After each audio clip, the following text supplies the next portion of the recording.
है। मुस्लिम होने की वजह से इन्हें टारगेट किया जाता है, इनका घर जला दिया जाता है, पुलिस प्रोटेक्शन में इनका घर जलाया जाता है। जिस वक्त इनका तो मरने से अलावा और कोई इलाज नहीं है, क्योंकि मैं सारी तरह से थक चुका हूँ और मैं सारे दर दर की ठोकरें खा चुका हूँ। सब आरएसएस और बजरंग दल के गुंडे हैं जो पूरे प्लान के साथ चाहते हैं कि मुसलमानों को बर्बाद कर दिया जाए। इनके नमस्कार दोस्तों, आप देख रहे हैं बाइट विद कैशिश। जहाँ एक तरफ संविधान में कानून और हक की बात होती है, सब लोगों को एक जैसा बराबर देखने की बात होती है, वहीं पर आज भी कहीं ना कहीं जिस तरीके से जातिवाद लगातार बढ़ता जा रहा है, जिस तरीके से धर्म को लेकर लगातार हम देखते हैं कि हिंदू है, ये मुस्लिम है, ये सिख है, ये ईसाई है, ये सारी चीजें लगातार बढ़ती जा रही है। तो वो संविधान कहाँ है आज हमारा, जिसमें कहा जाता है कि सब लोग एक बराबर है, सब अपने भगवानों को मान सकते हैं, उस पर उसको लेकर लगातार एक मुद्दा बना हुआ है और ये मुद्दा कहीं ना कहीं गरमा रहा है। कहाँ से है सर? मैं डिस्ट्रिक्ट यमुनानगर से हूँ, ये डिस्ट्रिक्ट भिवानी से हैं, हरियाणा से। दोनों लोग हम लोग हरियाणा से ही हैं। तो हरियाणा में एक डिस्ट्रिक्ट भिवानी पड़ती है, उसके नज़दीक में तोशाम के नज़दीक एक इनका गांव है ढानी माहू। वहाँ पे मुस्लिम फैमिलीज़ के सिर्फ 2-3 घर हैं। इसका एक ब्रदर है, उसके साथ कोई गांव में एट्रोसिटी होती है थोड़ी बहुत। इसका घर उसके घर से काफ़ी दूरी पे है। मुस्लिम होने की वजह से इन्हें टारगेट किया जाता है, इनका घर जला दिया जाता है, पुलिस प्रोटेक्शन में इनका घर जलाया जाता है। जिस वक्त इनका घर जल रहा था, वहाँ पे लोकल पूरा प्रशासन मौजूद था। प्रशासन की रिस्पॉन्सिबिलिटी थी कि जब उनको ये कंफर्म हो रहा था कि लोग यहाँ पे दंगा कर सकते हैं, तो प्रशासन को चाहिए था कि इन्हें प्रोटेक्ट करता।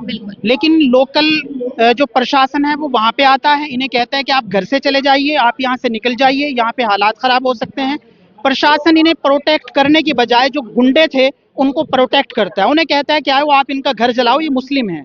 इनका घर जल जाता है। ये लोकल पुलिस प्रशासन को लगातार फोन कॉल करते हैं, तो कोई रिस्पॉन्स पुलिस की तरफ से नहीं होता। अब इस बात को 1 महीने से ज्यादा गुजर गया है। इनके छोटे छोटे बच्चे हैं जो स्कूल जाते थे, उनके स्कूल बैग जला दिए। इनके घर में नकदी थी, सारी की सारी जला दी।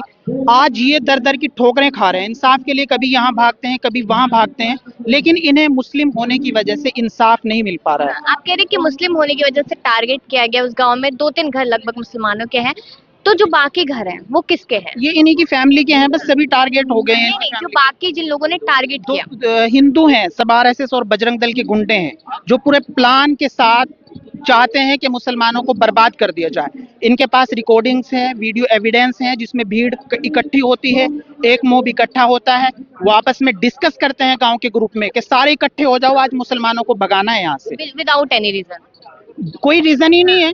क्या रीजन है इस बात का? अगर किसी ने गलती की है तो भाई आप कोर्ट जाइए, कंप्लेंट जाइए, पुलिस प्रशासन से आप मिलिए। ये किसने आपको राइट दिया है कि आप एक मॉब को इकट्ठा करेंगे, आप मुसलमानों को घरों को जलाएंगे, आप पूरे हरियाणा के मुसलमानों को टारगेट करेंगे, आप पूरे मुसलमान जो मुल्क में रहते हैं उनको डराएंगे कि अगर आप थोड़ी सी भी हरकत करेंगे तो आपको घर जला दिया जाएगा, और लोकल जितना भी प्रशासन होगा वो उन्हीं गुंडों के साथ खड़ा हो जाएगा। आप इनसे पूछ सकते हैं, इनके छोटे छोटे बच्चे हैं इनके घरों में जो मोबाइल देखते हुए डरते हैं। वो अपने घर की जो जली हुई वीडियोस हैं वो नहीं देख पा रहे हैं। वो कह रहे हैं कि पापा हम अपने घर कब जाएंगे, लेकिन ये गांव में जाते हुए डर रहे हैं। लोकल प्रशासन इन्हें प्रोटेक्ट नहीं कर पा रहा है। हमने जब भी किसी प्रशासनिक लोगों से बात करने की कोशिश करते हैं, वो कहते हैं भाई हाँ हो रहा है, लग रहे हैं हम लोग, इंसाफ मिलेगा आपको। कब इंसाफ मिलेगा इनको? इनके जो फादर हैं वो बीमार हैं, वो हॉस्पिटलाइज हैं, और ये कभी इस कोर्ट में धक्के खा रहे हैं, कभी इस कोर्ट में धक्के खा रहे हैं। इनके पास कहाँ इतना पैसा है? कोशिश नहीं की कि सीधा जाके सीएम के दरवाजा खटखटाया जाए और उनसे पूछा जाए कि आखिरकार हिंदू मुस्लिम वाली चीज क्यों हो रही है? आपको लगता है कि आपको लगता है कि सीएम से यहाँ पे मिलना इतना इनसिंपल है? वहाँ पे मुस्लिम कम्युनिटीज की तादाद बहुत कम है। बहुत थोड़े से मुसलमान जो हैं उस वहाँ पे रहते हैं, और बहुत थोड़े से मुसलमान उस इलाके में हैं। वहाँ पे मुसलमानों की तादाद इतनी नहीं है। डरे सहमे मुसलमान हैं जो इस बात से डर। जाहिर सी बात है ना कि जब आप मुसलमानों को बिल्कुल प्लान के साथ टारगेट करेंगे, आप वीडियोस के जरिए से आप कहेंगे कि आप इनका घर जला दो, सब लोग इकट्ठे हो जाओ, और फिर वो गुंडा जिसने इनका घर जलाया उसको पुलिस ने पकड़ा, अगले दिन उसको छोड़ दिया, वो अपने सोशल मीडिया अकाउंट्स पे पोस्टें डालता है, वो आरएसएस का, बजरंग दल का, विश्व हिंदू परिषद का थैंक्स करता है, उनको शुक्रिया अदा करता है कि आपकी वजह से मैंने घर जलाया था और मैं बच गया हूँ, मैं बाहर निकल गया हूँ। अब यहाँ पे संविधान सम्मान आंदोलन चल रहा है। यहाँ पे सैकड़ों लोग यहाँ पे खड़े हैं, लेकिन रोज यहाँ संविधान की हत्या हो रही है। यहाँ हम लोग मुझे लग रहा है कि संसद से बहुत थोड़ी सी दूर पे खड़े हैं। हम अपने मुल्क के सबसे बड़े शहर में खड़े हैं, इंसाफ के लिए खड़े हैं, यही हमारे से नजदीक में थोड़ी दूरी पे सुप्रीम कोर्ट है। लेकिन रोजाना मुसलमानों से राइट्स छीने जाते हैं, रोजाना मुसलमानों की हत्याएं की जाती हैं, प्लान के तहत मुसलमानों के घर जलाए जाते हैं, बच्चों को बेघर किया जाता है, छोटे छोटे बच्चों के स्कूल के बस्ते जला दिए गए हैं। लेकिन मुसलमान होने की वजह से कोई इंसाफ नहीं मिल रहा है। मैं इनसे बात करती हूँ, क्या नाम है सर? मेरा नाम हुसैन है जी। आपके साथ ये पूरी घटना हुई, क्या समय रहा होगा और किस दिन की बात?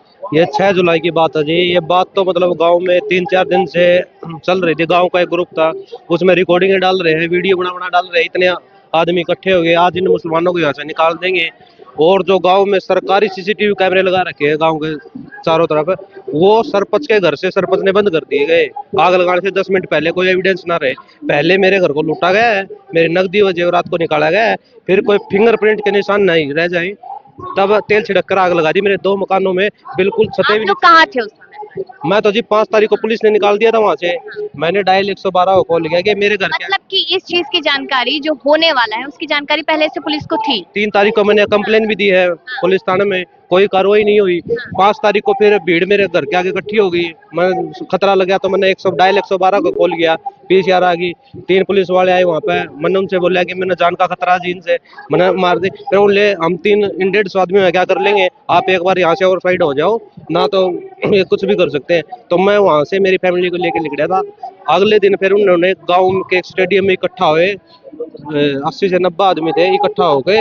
वो कोई हथौड़ा ले रखा था, कोई ईंटें ले रखा था, मतलब सारा तोड़ फोड़ करके तेल छिड़क कर आग लगा दी सारी। आज ये जो आप इस कार्यक्रम में पहुंचे जहाँ पर संविधान सम्मेलन की बात हो रही है, सुरक्षा की बात हो रही है, वहां पर आप लोग क्या उम्मीदें कर रहे हैं? आप लोगों की अब कौन सुनेगा? क्योंकि आप कह रहे हैं प्रशासन सुन नहीं रहा है, वो लोगों का साथ दे रहा है। क्या उम्मीद और किससे की जा रही है? नहीं जी, कोई प्रशासन तो 1% ही नहीं सुन रहा है।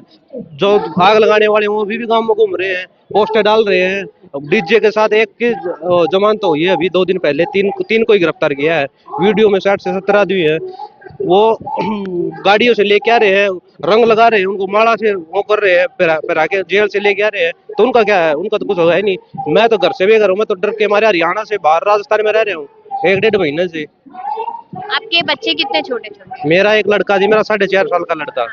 और दूसरा मतलब एक ही बेटा है आपके एक ही पास? बेटा जी। अच्छा, तो उस समय पर जो सिचुएशन रही और आप कह रहे अभी आप राजस्थान में रह रहे हैं, तो आपको लग रहा है कि राजस्थान में रह के जो सुरक्षा मुझे जहाँ मैं रह रहा था ऑलरेडी वहां नहीं मिल पाई, राजस्थान में मुझे मिल जाएगी? नहीं जी, उम्मीद कर रहे हैं आप? सुरक्षा का करने के लिए सुरक्षा किस चीज की करूंगा जी? जान बच रही है, यह है। अगर कोई मार देगा तो मरना तैयार हूँ जी। और तो कुछ बचा ही नहीं है मेरे पास। तो मैं तो कुछ वहां से लेके नहीं गया, पुलिस के सामने ही मैंने ताला लगाया था। मैं वहां से तभी निकल गया जिद के बाद मेरा सारा सब कुछ ही था जी। मैं 40 साल की कमाई थी मेरे माता पिता की, सारी वो लूट ली उन्होंने। बाकी बस देख आग लगा दी, कीमती चीज थी। तो अब आप लोग किससे क्या उम्मीद कर रहे हैं? किसी से कुछ तो उम्मीद होगी, क्योंकि आप जिस तरीके से सर कह रहे हैं कि हमारा इस देश में रहना, देख रहे हैं हम कि हमारा भारत देश सब लोगों का है, लेकिन उसके बावजूद भी हिंदू मुस्लिम लगातार हो रहे हैं। जी मुझे तो नहीं लगता कि मेरे इस मैटर में कोई कार्रवाई होगी। अगर मेरे पास तो मरने से अलावा और कोई इलाज नहीं है, क्योंकि मैं सारी तरह से थक चुका हूँ और मैं सारे दर की ठोकरें खा चुका हूँ। सारा मन जो था मेरे पास मैं सारा लगा चुका हूँ। अब मेरे पास इससे अलावा और कोई इलाज नहीं है। यही सवाल है मेरा कि अगर अब आप लोगों को अपनी बात पहुंचानी है, देखिए मीडिया से आप लोग अपनी बात पहुंचा रहे हैं, तमाम लोग देखेंगे, लेकिन फिर भी कोई ऐसा शख्स आप लोगों की नजर में कि आपको ये इंसाफ दिला सकता है? हमारी हरियाणा के जो सीएम है नायब सानी जी, हम उनसे ही गुजारिश करेंगे।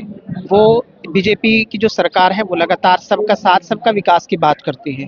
नायब सानी जी लगातार अपने भाषणों में कहते हैं कि पूरा हरियाणा मेरा परिवार है। तो हम उनसे कहना चाहेंगे कि ये आपका परिवार है भिवानी में, जिनका घर जला है, जिनके बच्चे बेघर हुए हैं, जो इंसाफ के लिए दर दर की ठोकरें खा रहे हैं, जिनके पास वकीलों को देने के लिए बड़ी बड़ी फीस नहीं है, जिनके बच्चों के स्कूल के बस्ते तक जला दिए गए हैं, उनका कुछ भी नहीं बचा है। तो नायब सैनी जी, आपका ये परिवार जो भिवानी के तोशाम के नज़दीक पड़ते टानी गाँव माहू के गांव में हैं, ये लोग दर दर की ठोकरें खा रहे हैं। बस आप इनकी गुजारिश सुनिए और जो आपका एडमिनिस्ट्रेशन है आप उनसे कहिए कि इसमें बिल्कुल फेयर इन्वेस्टिगेशन की जाए और जो गुंडे घर जलाने वाले हैं उनको सजा मिलनी चाहिए। चलिए, बहुत शुक्रिया। आप देखिए कि जिस तरीके से लगातार यही कहा जाता है कि देश सबका है, लेकिन उसके बावजूद भी एक ही कम्युनिटी को लगातार टारगेट करना, कहीं ना कहीं सवाल तो बनते हैं। और घर जला देना और इसका प्रशासन को पहले से जिम्मेदारी होना, तो प्रशासन कहाँ पर है? सरकार पे सवाल उठ रहा है, पुलिस पे सवाल उठ रहा है। अब देखना होगा इस मुद्दे पे क्या कोई कार्रवाई होती है कि नहीं होती। आप इस वीडियो को ज्यादा से ज्यादा शेयर कीजिएगा, क्योंकि इंसाफ बहुत ज्यादा जरूरी है।